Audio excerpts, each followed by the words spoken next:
Wait. Okay, so everything is live in 3, 2. Don't laugh. Yeah.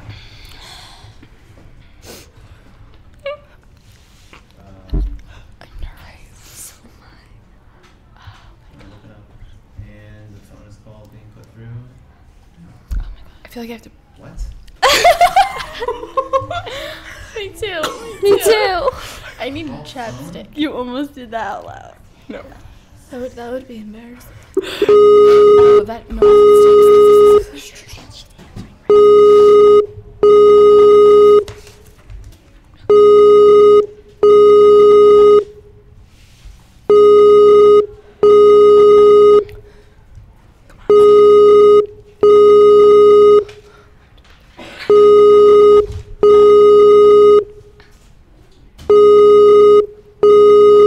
About 45 minutes ago.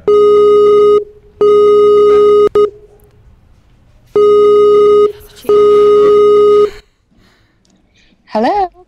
Hello, this is Nikki from Lunchtime Leaders. Hi, Nikki. Hi, we really appreciate you taking the time to be interviewed. Sure, no problem. We are just testing the sound and will officially begin recording in a minute. Okay. What would you like us to call you, Sarah or Miss K? Sarah's fine. Okay. While we are checking sound, we are wondering if you had an image you would like us to use in the final podcast on our website. I mean, sure. Do you need me to send you one, you mean? Sure, if we can grab one from the website. Can we grab one from the website? Yeah, absolutely. That's fine. Okay. In a minute, we are officially going to start. So after I say hello, you can pretend like this conversation never happened. Okay, gotcha. Go. All right. Welcome to Lunchtime Leaders Podcast. Today we'll be interviewing Sarah Kay. She's the founder and co-director of Project Voice and a slam poet. Welcome, Sarah. How are you? I'm great, thank you. So today I slammed a poem in front of 200 of my classmates, and I was so nervous. And I got a taste of what you do almost every day. So before performing, I was wondering, how do you overcome the fear, if you have any fear? That's a great question. I think that a lot of people in this country especially have a really intense fear of speaking in front of people. I think it's one of the leading fears or the leading phobias that people have. And I think the trick is you can't put it off. You can't say, oh, one day when I'm 30, I'll get over my stage fright. It doesn't work that way. You have to start small, and you're pretty brave for jumping in front of 200 people your first go around. That's a little much for me. The first time I performed, I made my parents sit on the couch, and I performed just for the two of them. And then the second time, I upped the ante and performed probably for about 100 people, which is even that is a little much. But you can start much smaller and work up to it. You got to chip away at it. There's no way to suddenly no longer be scared of performing in front of people, and I still get scared to perform in front of big audiences. I think that's normal, but you really have to start small and take baby steps. We read you began making slam poets at age 14. Is there a difference between what you wrote then and what you wrote now? Geez, I hope so. It would be pretty embarrassing if I was writing the same poems for the past 8 years, right? Yeah, I think that's one of the great things about spoken word poetry or about writing in general is that if you're very true to where you are at the moment that you're writing it, then as you grow, you can see the differences and the similarities between where you started and where you are right now, which I think is really neat. When you were performing at the Bowie Poetry Club when you were 14, were you at all intimidated by the more experienced and older poets? Of course, but I was also, more than being intimidated, I think I was inspired. I think that they were incredibly kind and incredibly respectful and very generous with their time and their attention. And they let me feel like I was a member of something as opposed to a kid who was a nuisance and in the way. And because they respected me so much, it allowed me to feel much more comfortable and just become very inspired by them all the time. And I learned so much from the poets there. Did they ever help you, or did you have a mentor to help you make poems? I had a bunch of mentors. That's why I was so lucky. I don't know if any of them would have officially called themselves my mentors, although maybe now they would. But I think I was an apprentice to everybody. I just sat around and listened and watched and soaked everything in and observed every single poet and poem that came through there. We have a question from a listener. How long have you had the dream to be a poet? I don't know if I ever had the dream to be a poet. I think that poetry was always my hobby. It was always the thing I did on the side. I definitely did not plan on being a professional poet. I definitely thought that I was going to do other things, and I still think I will, or I hope I will. But poetry was always the thing I did for my heart and soul, and not necessarily for the job. We have another question from a listener. Do your dreams have an effect on your poetry? My dreams, as in the dreams I have when I'm asleep, or my dreams, as in my ambitions in the world. Ambitions, or both? Uh, yeah, I think indirectly maybe, or maybe directly. I use poetry to help me figure things out. So if there's something I'm struggling with, or something I don't understand, or something I can't wrap my head around, that's when I sit down to write a poem. And sometimes that has to do with a dream that I have, and sometimes it has to do with what I'm going through with a friend or my family, or what the world is dealing with. Lots of different things. We were wondering where you get your inspiration from for your poems.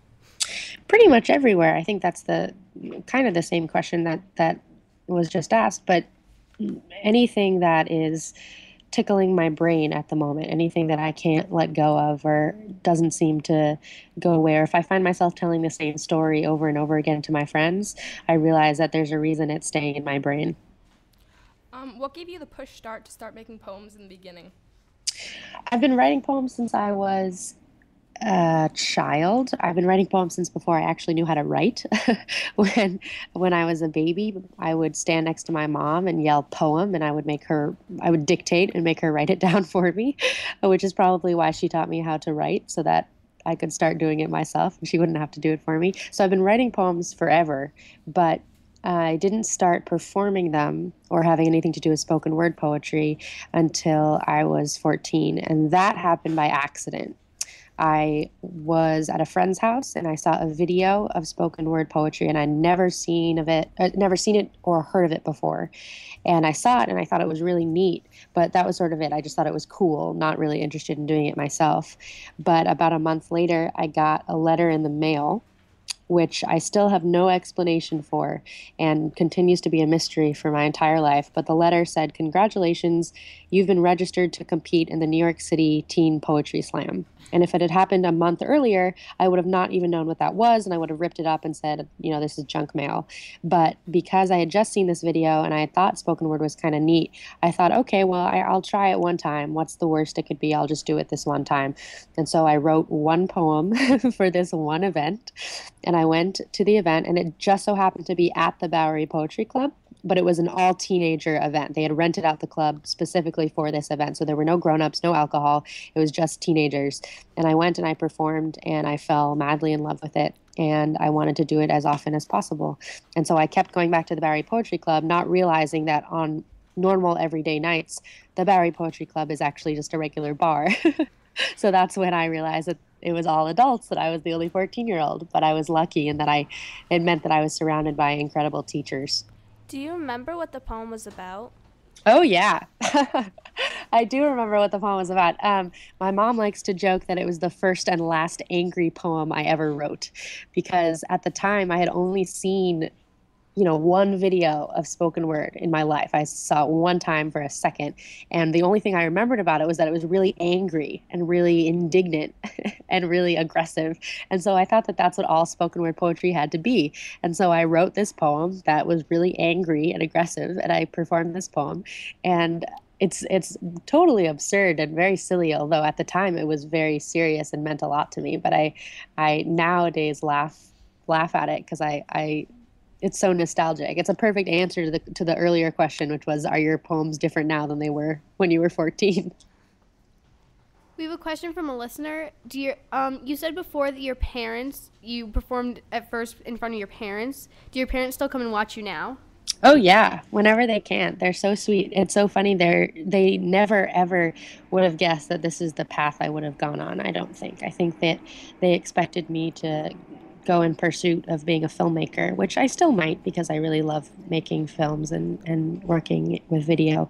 But when I first started wanting to go to the Bowery, they were a little bit suspicious because it was a bar, but they were very supportive and said, "All right, well, we'll go. You can go, but we're coming with you. There's no way we're letting our 14-year-old daughter hang out in a bar by herself." So for the first year, they came with me every single week and sat in the audience and watched alongside of me. And then after a year of going, they pretty much had met everybody else in the bar and knew all the other poets and kind of trusted them and understood who they were as people. And so then I was allowed to go by myself and basically just got babysat once a week by a group of poets. Did your parents ever like influence what you wrote about in your poems? Oh, of course. Absolutely. I mean, I write a lot about my family because my family is really important to me. My parents, my brother, and my grandparents, my family history. I think that I like writing about things that are in my everyday life, and obviously my family is in my everyday life often. We have another question from a listener. Does the poetry gift run in the family? I think so. I don't know if my parents would say that or if my brother would admit to it, but I actually think that my parents and my brother are really great poets, but I don't know if they would call themselves poets. My parents are both photographers, so they actually come from a more visual background. And my brother's a brilliant writer and creative soul, but he pretends not to be. We have another question from a listener. Is the Bowery Poetry Club your favorite place to perform? And if not, what is your favorite place to perform? Yeah, I think the Bowery Poetry Club is my favorite place to perform. I mean, I love getting to perform in high schools. I used to hate it because it terrified me. It still does terrify me a little bit to go into high schools, but I love being able to perform for that group of people, for high school students, because I was in high school when I first discovered spoken word, and it makes me really excited to think that other high school students are getting to discover it the way that I discovered it. So that's really exciting, but probably my favorite singular venue is the Bowery Poetry Club because it feels like going home. Would you prefer to perform in front of a large group of people or a small group of people? Probably a large group of people. When it's a small group of people, I get more nervous because I can see everybody's faces. When it's a large group of people, it's more of a widespread, and I can feel slightly more comfortable. Who is your favorite poet? My favorite spoken word poet or my favorite page poet? Spoken word. That's a great question. I don't know if I have one. One of my mentors, one of the first poets I ever saw, and who then became a very close friend of mine, is a poet by the name of Taylor Mali. And he was a very central figure at the Bowery Poetry Club. And along with him were a woman named Jean Ann Verlet, who's an amazing poet who also was at the Bowery Poetry Club. There's a woman named Kristen O'Keefe Aptowicz, who's probably one of my best friends and also favorite poets. She was the first poet to teach me that girls were allowed to be funny. And I thought that that was really important. And we're allowed to be silly. And that's an important lesson to learn. So I love those poets very much. We have another question from a listener. Do you ever feel like forcing your brother into letting out his creative side? Well, here's the trick, guys. You can't force anybody into letting out their creative side. They have to find it on their own. But I think sometimes I can trick him into it. And I do try to do that every once in a while. Do you have any advice for starting to write a slam poem? Sure. Let's see. For starters, I would say, and I know that you guys have been calling it slam poetry, which is what a lot of people call it, but usually I tell people that there's really no such thing as slam poetry. A slam is a noun, and a slam is a competition. So a poetry slam is when you have the big competitions between poets, which is really just a silly thing. I mean, people enjoy it and it's really fun, but everyone that's involved with it usually understands that it's very silly to award points to poetry. That's not really the point of poetry. But so that's what a slam is the actual competition. But the art form is not necessarily called slam, or there's really no such thing as a specific slam poem. I call it spoken word poetry. Some people call it performance poetry. There's a lot of different ways to refer to it. So if you're talking about spoken word poetry in general, one of the biggest things that I tell people is that if you're going to make a spoken word poem, then you should know it's going to be a spoken word poem right from the beginning. before you even start writing it. If you know that it's going to be performed, then when you're writing it, you can make sure that some part of the poem is going to make it have to be performed. So, in other words, if you write a poem down on a piece of paper and it works perfectly on the piece of paper and it's great and nothing is added or taken away from it when you read it out loud, then just leave it on the piece of paper. Save yourself a lot of time and energy and save a lot of other people time and energy and just leave it on the piece of paper. But if you make a poem that needs to be performed, whether it's because you're singing in it or you're doing something with your hands that you wouldn't be able to do on paper, whatever it is, find something to make that poem need to be performed. We have a question from a listener.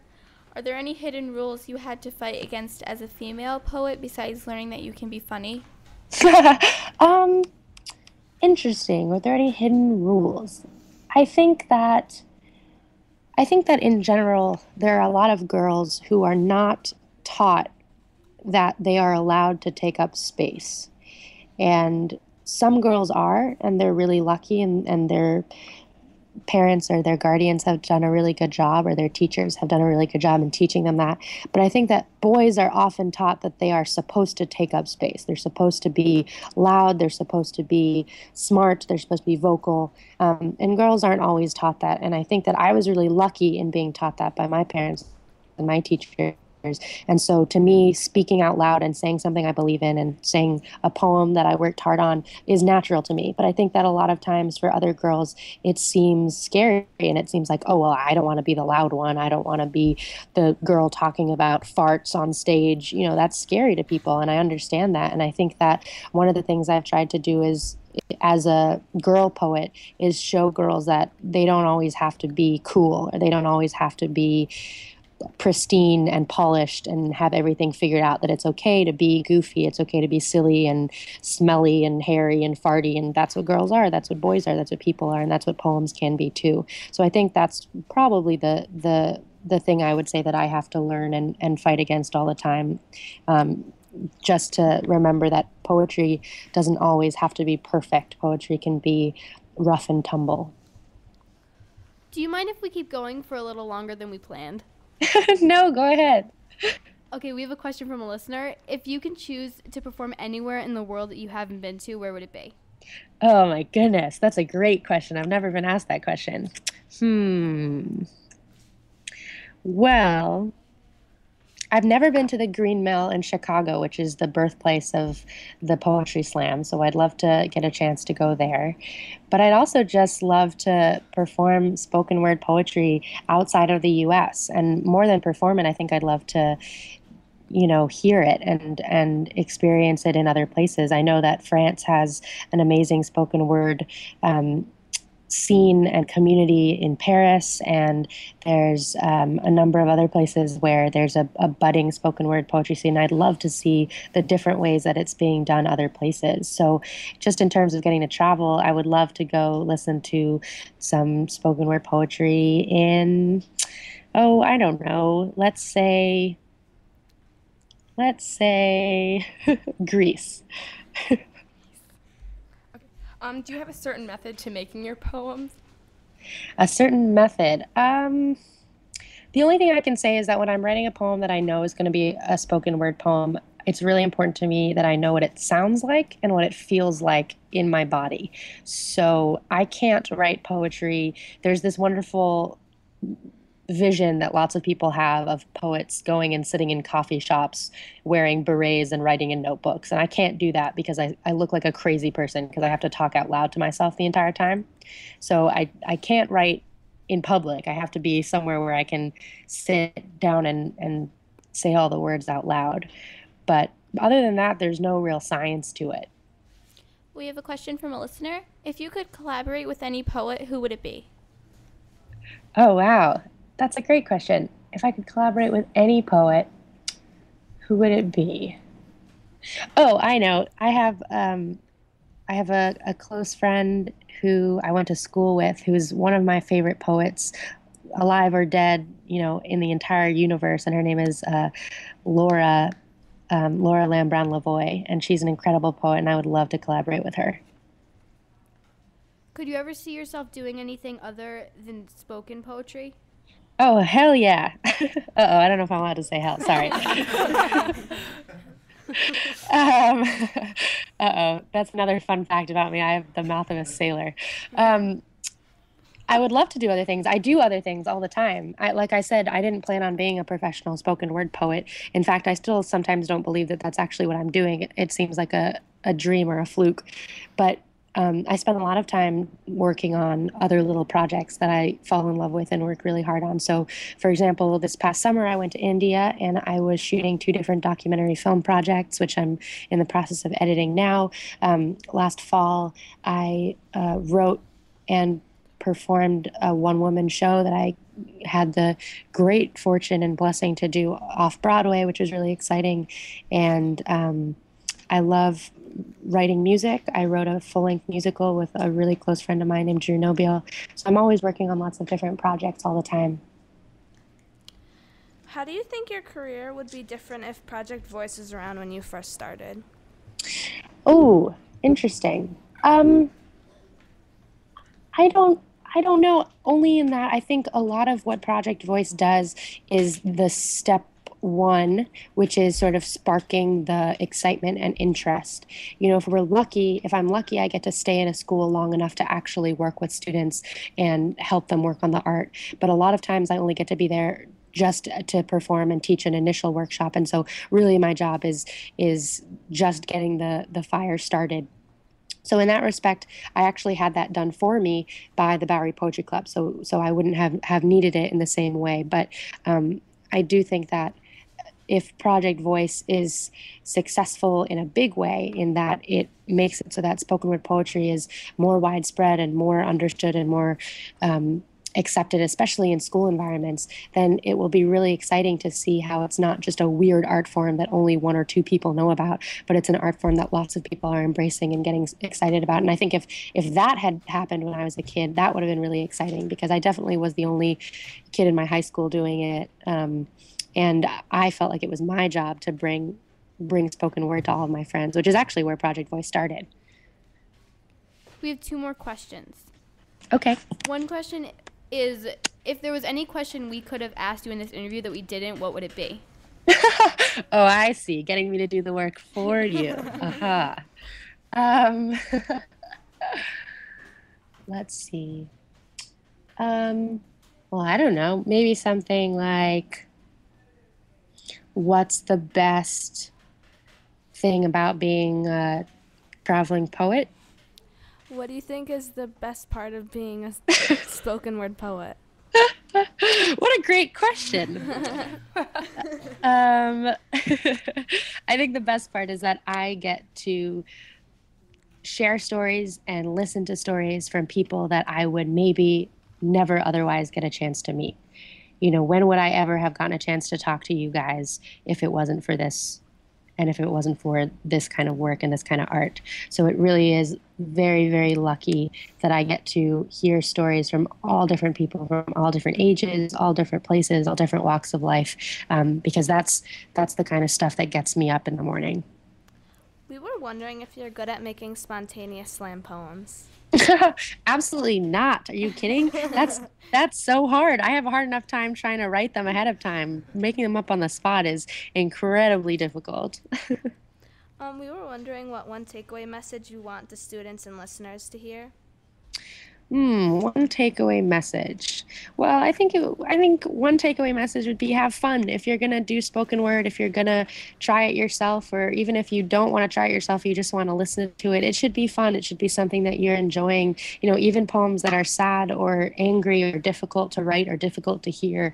You know, there is a joy to poetry, which is the reason why we love it, which is the reason why people keep coming back to it, is because it really does feel good and feel wonderful. And so I would encourage you to have fun with it. The other thing I would say is an important lesson that I learned from the Bowery Poetry Club is it's equally important to listen as it is to talk, which means that if you're only listening and you're never talking yourself, then that means you're allowing somebody else to speak for you. And that can be kind of dangerous because nobody really knows your story besides you. But if you're only talking and you're only telling your story and you're not listening to anybody else, then that's dangerous too, because you're not hearing about all the other ways that other people have of looking at the world. So it's equally important to listen to people as it is to talk yourself. And that's all the time we have for today's show. We would like to give a big thanks to Sarah Kay for the interview and everyone who stopped by to listen live or is listening on their podcast on their iPod. Have a great day. Bye. Thank you for being such an awesome guest and taking the time to Thank talk you. to us. Yeah, no problem. I hope it turns out okay. Bye. Bye. Thank Bye. you.